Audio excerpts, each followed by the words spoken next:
In the 50 years of hip hop, we have not had not one person bright enough to break hip hop down into subgenres. Let me know how you feel about this right now. YouTube, Facebook, Instagram, and all the streaming platforms. Hit the comment section right now. Let me know how you feel about this topic. You saw me post a short form version, as I do on Instagram, about this subject. You guys were DMing me for educational purposes, wanted more information about how I felt and my ideas on this topic. So I'm doing a longer form video of this exclusively for YouTube. So make sure you subscribe, hit the comment section, and a notification bell if you like this content and more. We have a bunch of dope stuff here that happens on the Inphamus Hour, celebrity interviews and more, but you guys really want to hear the educational purposes. So here we are, live. And also let me know what you think about this color scheme. In the background, I changed the color scheme from blue and orange to yellow and green because my New York Mets are absolutely horrible. Blue and orange for what? Little off topic. We have two pitchers that are worth $90 million, and we are under 500 in the first 40 games of the season. Terrible. Get them out of here. Back to hip hop. So, for those of you who are watching right now and may not be familiar with me, the Inphamus Amadeuz, I've done a array of things in my hip hop career. I started off originally as a model manager. We were doing big videos with 50 Cent and Fabulous, and you can kind of look up the Get At 'Em Girls, Kendrick Lamar, big joints. Pause.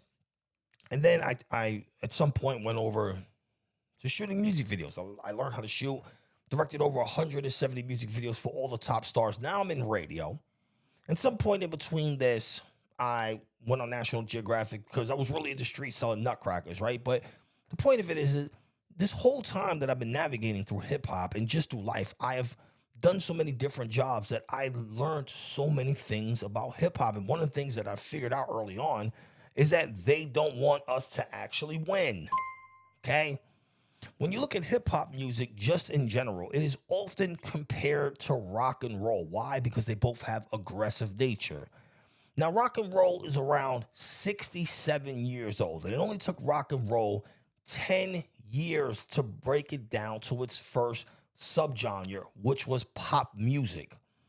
If you look at rock and roll from the rest of that time, they have over 111 categories. So you mean to tell me that in hip hop, that stupid that you cannot figure out a way to break it down into subgenres? You gotta be kidding me. Seriously. Now, pop music is a very interesting one because pop music also has over 50 subgenres, including what we are watching right now, this new subgenre called K-pop. It is Korean pop music. It is not even in English. And I apologize if you're watching on YouTube right now, as I'm bleeping the curse words out for advertising purposes, to get the show more popping. I'm just being very honest with you guys. Korean pop. Explosion all over the world. I forget the name of the group, but they're just megastars at this point. But it's only been in the last 4 years. They divided this K-pop. They don't put it in regular pop music. It's its own subgenre.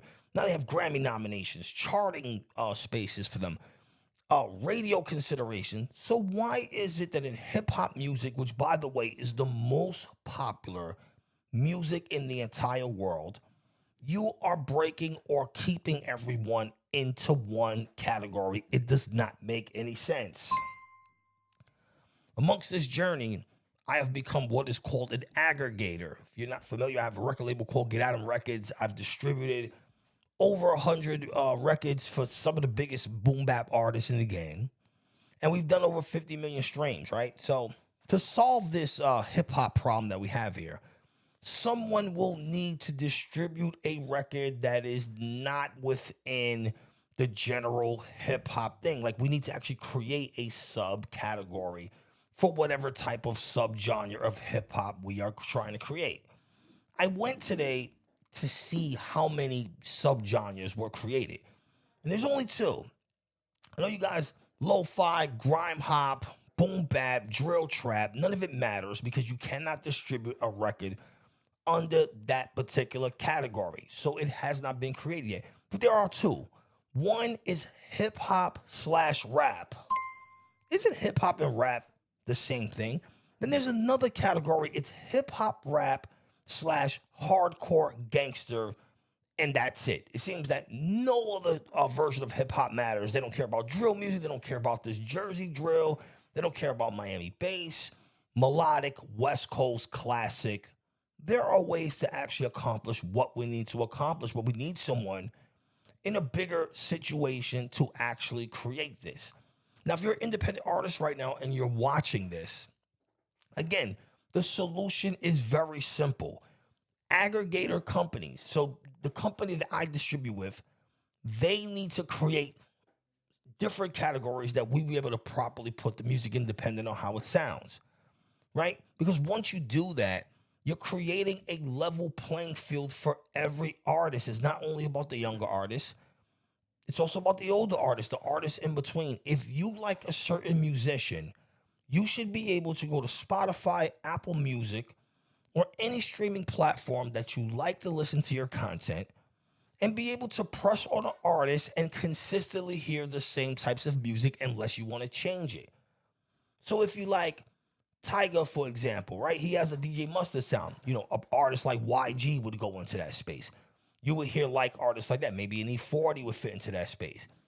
If you like boom bap, or what they like to call modern boom bap, West Side Gun. You listen to a West Side Gun record. A Flea Lord record will come after that. An Inphamus Amadeuz record will come after that. If you like drill music, if you like Fabio Foreign, for example, if you listen to that, then a like artist should come. But you're unfairly putting every artist into the same category. And it literally makes no sense. And I'm tired of people using the 50 years, the hip hop's only 50 years old, as the reason why you haven't done it. Get your together. It is not that complicated. Very simple solution for the distribution companies. Create subcategories. Back to my original topic, which I was referring to as an independent artist. When you distribute your music, sometimes you'll find that Spotify creates multiple pages for your content, right? Well, one quick side note, this has nothing to do with what I'm talking about. You have an artist ID. Make sure you put the artist ID, the DistroKid, TuneCore, and your music will always land in the same place. But when you first released a record, you had no profile. You uploaded it, you put your name in, and then Spotify created your profile. They gave you an ID number, and then based on the ID number, if you continue to put that ID number in all your releases, and if you do a feature for your friend, or if you jump on this record, they put that ID number, your music will all add into this one catalog that is you. It is the same thing with subcategories. It's not fucking rocket science. All you have to do is give us the option, let us push. The DSPs will create the subcategory and then start putting all the different types of music that goes into that one category, and then you can create a level playing field for all artists. We'll be able to have radio stations that play this type of music, or whatever type of music it is. But stop saying that hip hop is one sound when it is absolutely not. Let me know how you feel about this topic, and make sure you subscribe to the Inphamus Hour and follow me at the Inphamus Amadeuz for content and more.